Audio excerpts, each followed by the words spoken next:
Hello and welcome to the classes by Mrs. Monisha Nathpal. We are back again with the topic proportion. Today we are going to do sums based on proportion.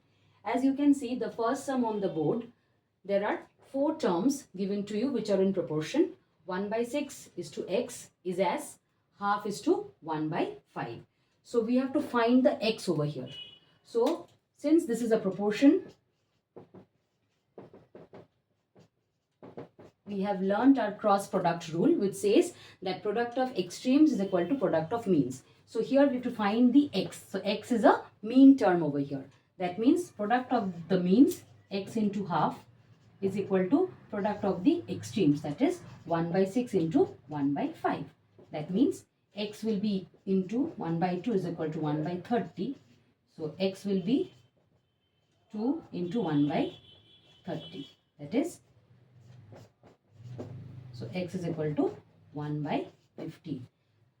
So the value of x is 1 by 15. If you want, you can check your answer as well. See, 1 by 6 is to 1 by 15. If you check the simplified form of this, that is 1 by 6 into 15 by 1. That is division if we do. So this is 5 and this is 2. So 5 by 2. And 1 by 2 is to 1 by 5. This is 1 by 2 into 5 by 1, which is 5 by 2. So you can see that yes, we have got the same value of the two ratios. Thus, your answer is correct. So thus, using the cross product rule, you will find out the value of the unknown. So this x could have been anywhere. It could have been the first term. It could have been the second term. I mean, it is the second term here. It could have been the third term or fourth term. Whichever place it is, whichever place, you will use the cross product rule and you will find out the unknown that is asked. All right. In the second question,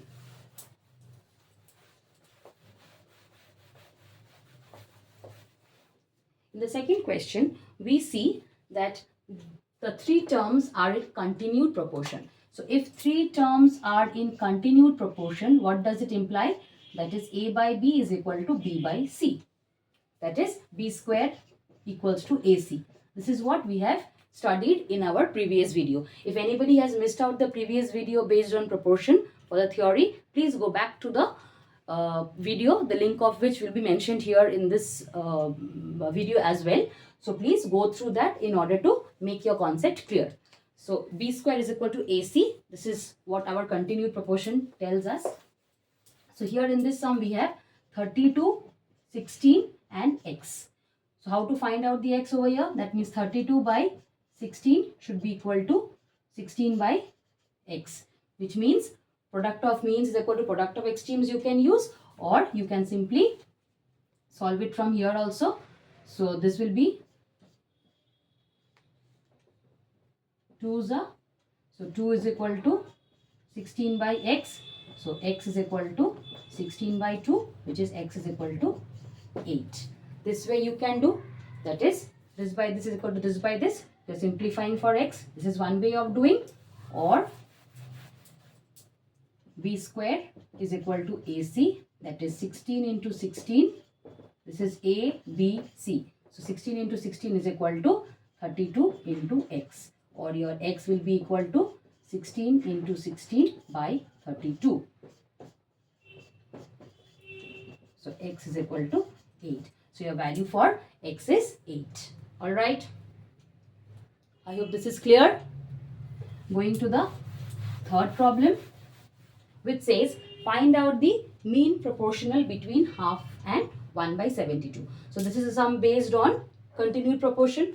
So if a, b and c are 3 terms, we know b square is equal to ac. Alright. So here half, let us take the mean proportional to be as x, and it is 1 by 72. That means x square should be equal to 1 by 2 into 1 by 72. So x square is equal to 1 by 144. So x will be equals to 1 by 12, because 1 by 12 square is equal to 1 by 144. So x is equal to 1 by 12. We will take the positive square root of this, of 1 by 144. Alright. So your value of the mean proportional is 1 by 12.